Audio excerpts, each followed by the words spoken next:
and ask no buttons on what the your buttons. favorite stock is for the next 6 months, now that you've told us that there's nothing good out there. Microsoft. No, just kidding. Even I don't believe that. Did you say short or long? Either one. I'll tell you what I like to short. Does anybody follow the Strategy Lab? Do you read the Strategy Lab often? If you don't, I can suggest there's some great minds up here that write. We're required to write on the Strategy Lab. We're required to actually put down why we're buying or selling anything, then we do it. So one of the things that I've been talking about lately is the mutual fund industry, which tags on along to what I've just discussed here. The mutual fund industry, a big fat cat's been making a lot of money on our backs for a long time.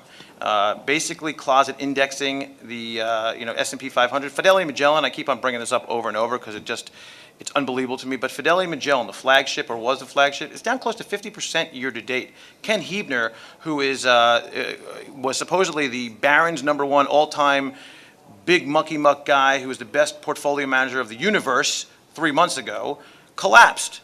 And if you had your money in anything that you thought was diversified, you got obliterated in the recent downturn. There was no way to diversify through mutual funds. Now, also on top of that, the mutual fund industry, a lot of people taking their money out. 401ks are just going to be in big trouble. There's going to be some legislation there, in my opinion.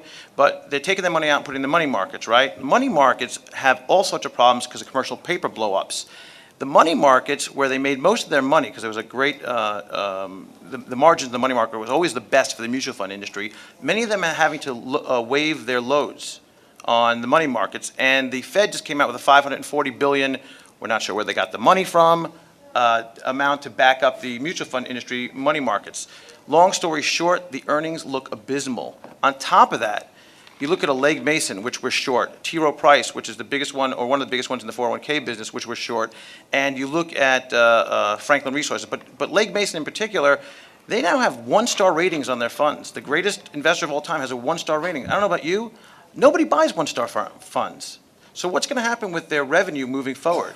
So there's just a whole host of things that are problematic for the mutual fund industry as I see it.